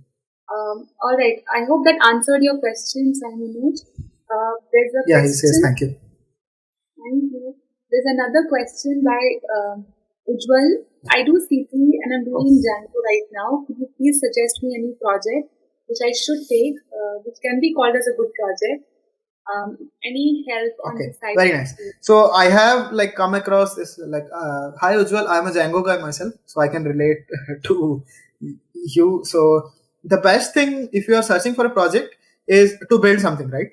So there is a good web page on GitHub. Is it says is build your own X. So there is this big list of awesome blogs where it is a given list. I'll share that as well. Build your own X. That means you can build a certain like app or build a certain 3D rendering engine, or you can build anything. So that is a very good resource for building something. So if you want a list of projects that you can build or that you want to get attached to, I'll share that link as well. So it is a GitHub resource, and you can Google it as build your own X. So X means anything. Like you can build your own Netflix, Google, anything. Like yeah. Should I apply in Amazon in fourth sem if I think I have a good profile? Please don't write please Ujjwal. Yeah. Obviously, like you should apply if you have a good profile. Then I would say good time to apply is now. Like there is no better time because Amazon is aggressively hiring. Like even I am fortunate to get in right now. So Amazon is aggressively hiring. So if you think you have a good profile, please go ahead. All right, go ahead, Ujjwal. The next question is from Kunal. What do you think is the retirement scenario? I am pretty new to this industry, so I don't know what the retirement will be. But yeah, I have a little finance background, like not finance background, but a little finance experience, like Robert Kiyosaki and all. I've read a lot of self-help books, so like I'm good. Like I'm a very good advocate of like you should be good with your financial education and all that. So retirement, we'll see. I don't know what I will do about it, but the best thing is explore. Like, there is no better way to say it because I'm very new, Kunal, so I don't know. If you want retirement, please go to government sectors. Okay, I think Kumawat has a question. I would like to ask which platform or which learning site are good for developers. Arpit, I'm sorry to take this. Okay. Sharing all the links with us, any sources that you'll be Yeah. using. Yeah. I mean, if you want to add anything, please go ahead. So platform for developer, I still did not understand if this is for front end or back end developer. So this question is still a little vague. If you want to learn certain thing like how to do X, then you can also type how to do X, and there is a very big list of things that you can do. So one thing is search for projects that you want to get good at, and there is no specific platform that can take you from start to end and make you a good developer. It is not way because developer term has itself is a way for you to develop, right? You have to develop it on your own. You have to be smart enough to be a developer. So it's up to you how which platform you use. There are a lot of platforms. Like if you want to learn certain technology, then there are platforms for that. But there is no way for me to tell you which platform will make you a good developer. I'm sorry. This is very generic. I hope that answered it. The next question is if you could suggest some, if by Harsh, if you can suggest some React projects in the resume. Okay. I worked with React for almost 2 months, and mm, this project will be build Instagram completely, like Instagram front end, because like or Spotify front end or any front end which has a public backend APIs. So there are a lot of like apps that you are using have a public they have made their APIs public for normal use. So you can get their developer keys and build your own front end around it. So I would suggest you can build some version called Instagram Lite. So let's say you want to change some UI or something. So it is a very excellent learning experience for you, Harsh. I hope that answered your question, Harsh. There's a very interesting question from Siddharth. How do you define getting good work from a company? I have recently joined my first company and I'm unable to judge if I'm working good or bad. So this is again depends, Siddharth, based on your skill sets. But every company will always look at their employees in two ways. Is one thing is if you ask for something in a company, let's say you want to work on, if you are unable to judge if your project is good or bad, that is completely fine. I'm no one to judge that as well. Even I did not know if the project I was working on was good or bad, but you'll get an idea from the peers, right? Like let's say you have certain peers and they are working on certain projects, and they have certain amount of skill set which you can get from the current project. Then definitely you are in a good project. Like let's say if the average company talent, like let's say you are in a given company and the average talent in a company has certain skill set and you are able to acquire those skills from your current project, then definitely it is a good project or a good place that you are at. And second thing is if you have recently joined, then I would suggest exploring more in your current company is trying to there will always be gurus in your company, right? Even at my ex company there were always gurus. There is a best person to go for Kubernetes, there is a best person who to go for Docker, there's a best person who to go for competitive programming. Then I would suggest making good connections. Getting good work is always a part of asking good work. Is if you ask for good work, you will get it. So let's say you are interested in certain project in your company, then you can obviously discuss it with your manager as well. Like let's say like whoever your manager or immediate senior might be, then you can discuss it with them and change your track. That is possible. That is definitely possible. But for judging, I would definitely say look at your peers. There's no other judging criteria. All right, we're heading to the last 5 minutes for the session, guys. Yeah, it's already So so we- long. yes. So I'll take the last two questions now. What is the most difficult time in your journey so far? We need to appreciate from where you've exactly come. You've dealt with a lot on your own personal level because since you've been a kind of person who is not very open to external, I think, emotional attachment, and also as Yes. you mentioned, also as like you mentioned that you were not the transition when you were making in your college also you felt like an outcast but still you kept on like working on your own self and I think that is probably the reason that was actually the foundation from where you are Correct. today. So what do you think is the most difficult time in your life till then till So I today? cannot I don't have a graph to measure like this is difficult time, this is less difficult time. So I cannot tell you most difficult time.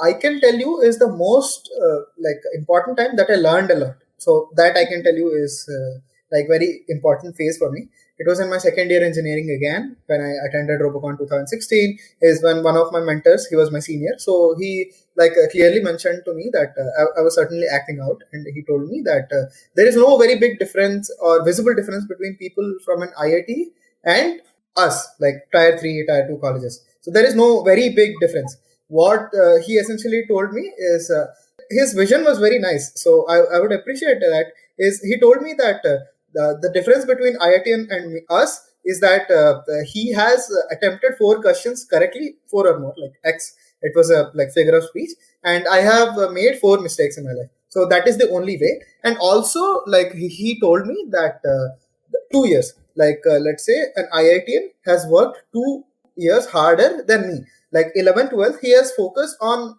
getting into an IIT, and I didn't focus on getting into an IIT. So what I had to do is focus on now. Like now I have to put in more number of years. In the past 2 means now 4. So always multiply that number. In the past, if you have ignored engineering 4 years, then now multiply it by one or something. So obviously you have to work hard. So every time in my journey, I always look back to that. So like I still tell everyone that there is no big difference between an IITM and tier 3 college people or any private college people. Only thing that matters is 4 correct answers, 4 wrong answers. That's it. That was the most difficult time because I was criticized a lot. Yes. That's very well. All right. We have two more questions. How, Okay. if you were to give a referral to someone, what set of Wow. skills you expect them to have? Now, that's a very interesting one. Excellent. So, Kushal, so one thing that I'll definitely tell is I have a lot of friends. I'll definitely refer them first before referring you. Please don't take it otherwise. Please don't take it otherwise because like I have seen them struggling as well, and they have good amount of skill sets. Apart from that, if I look at a general skill set, then I would definitely would like to have a look at your resume, and I would ask you to be a good problem solver and be smart. Like not smart in terms of problem solving, but figure it out kind of smart. If you are able to figure like if I give you a certain advice, and if you are able to take that advice and transform yourself, then I would definitely take some interest in referring you. So that is the way it goes. It's not a mantra because even definitely looking at the point of a recruiter, like by referring, what I mean is I'll show your resume to a recruiter in layman's terms. So that is the way it goes. It might format might be different. I might email him or might approach him through official channels, but that is different. I'll show your resume to a recruiter. That is how it goes. So unless and until I think you can impress a recruiter, I won't like show your resume. So one thing is you have to be good with like problem solving. You have to be good on your resume. Like we all know the statistics that a good recruiter spends at most 2 seconds on your resume. So I should be able to look at bullet points that are very attractive on your career, and I should be able to look at a moment where you have used your time effectively, and accomplishments are good to have obviously. Like if you can tell me that you have achieved x in a certain amount of time, or you have won a competition, if you have like ranked 10 out of a million people or something, then that is very good to have. Or if you have done good competitive programming, then that is very good to have. So for computer science people, it is like I wouldn't suggest everyone to rush into robotics and everything, but I would say it is a good to have. So yes, that those are the skills. And Shashank All as right. well. I hope that answered both of your questions, guys. This was a very interesting question, honestly. Okay. Yeah, Shashank. Moving on to the last second question now. How much does Okay. Amazon pay importance to your work experience in the previous company?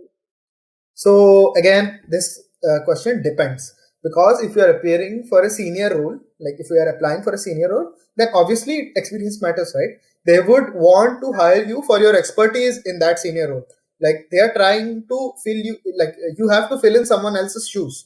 Like you have to do everything that they already do, and you have to do something extra. Like little brownie points are very nice. So like it depends. Again, Senthil is if you're applying for a senior role, experience matters. Every point of your experience doesn't matter. If you have some like bad experience, it is okay. It is okay to like have something bad. It is 100% like if we are human beings, man. Like we make mistakes all the time. All right. How to crack test to get admission with very basic knowledge of base and algos. I mean, before you How ask, to crack? have video on YouTube about the same. So you may go and check that playlist. Now, probably Raghu, you can elaborate that. Again, I looked at that playlist before cracking Skiller. So like again, that is a major. I was going to say that. So yeah, definitely Shubham. I think you should go and look at Google first. All right. All right, guys. We are towards the conclusion of the session. But before, as Ujjwal Mittal says, actually, I'm working on Django. I'm a competitive programmer. Any good projects? Can you just update this? Just one more question here. Sure, Ujjwal. Definitely Ujjwal. Any good projects?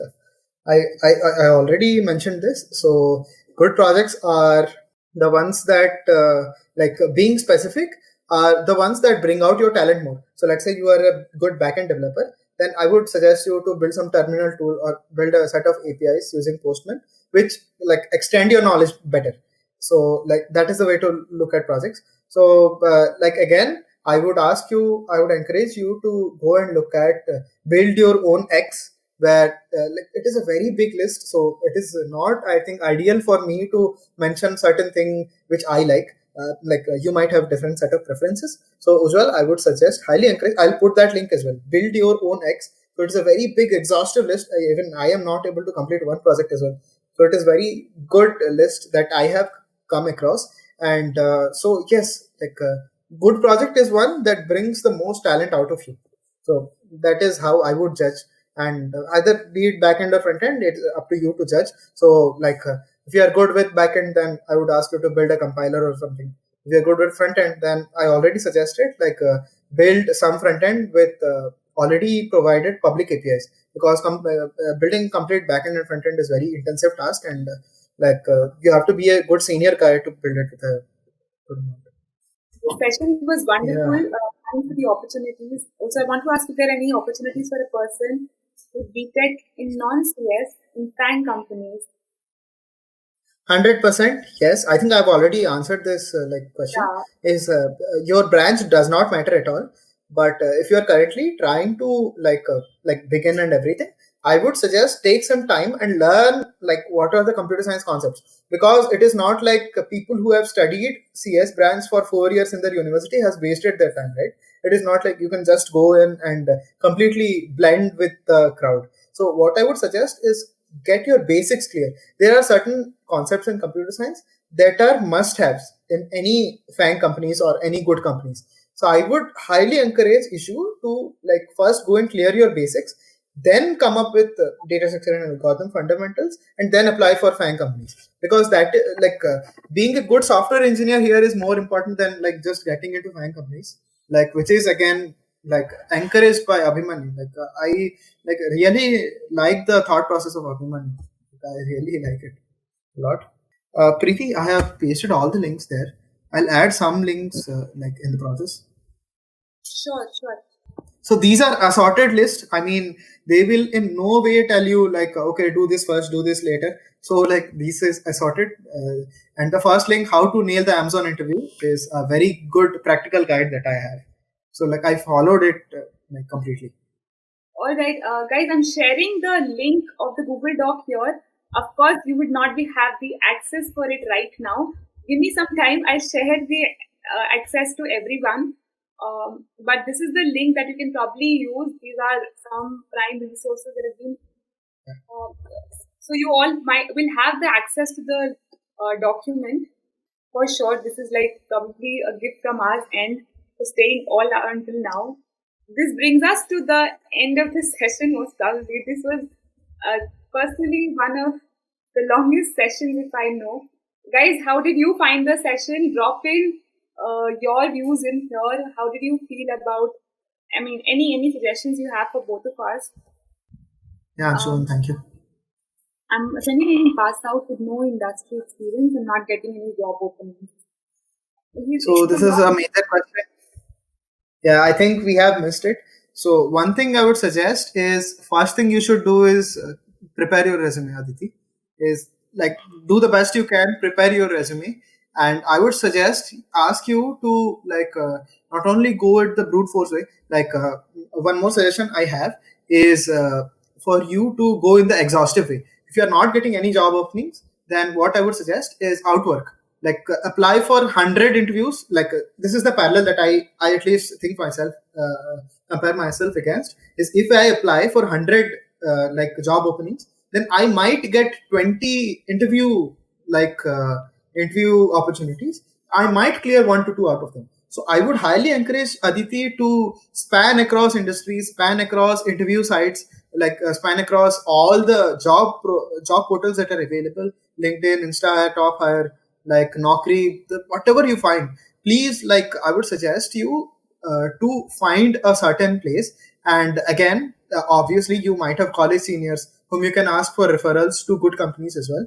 And the amount of time, the other time that you have left, should be utilized for preparing for good companies. So this is the way I would suggest: exhaustive, go complete, all in, from morning to night, apply per day, and also maintain a Google Excel sheet or something. This is the date I have applied for this company, and this is the response that I have gotten from them. And so this is how I used to do. Like you can maintain an Excel sheet, application date, and medium. Like let's say you applied by referral, then you can write like simple Excel sheet for your understanding, so that you can guide others on your footsteps. Yeah, Aditi, the only thing that I would suggest is please don't get disheartened. I mean, I know it takes a long time, like for people to get job interviews, even, but please don't get disheartened. Improve your skills, build projects, and then start applying. If you do not have good, like let's say, resume, then I would suggest for you, I would ask or encourage you to build side projects, learn something of your own, build something out of it, and then apply, because like only exhausting your options even is not a very good strategy. All right. I think we're heading to the conclusion of the session. Raghu, thank you so much for all the patience, for genuinely answering the questions from your own community. I mean, they're all techies. It's in a way you're Yeah, trying to give it back to the tech community, and yeah. honestly, we are very grateful for you to take out all this time. I'm sure, guys, the session was helpful for all of you. Thank you so much for each and every one who has who has like joined in. Thank you so much, guys. Bye Thank you, bye. everyone. Thank Thank you, you. everyone. Bye.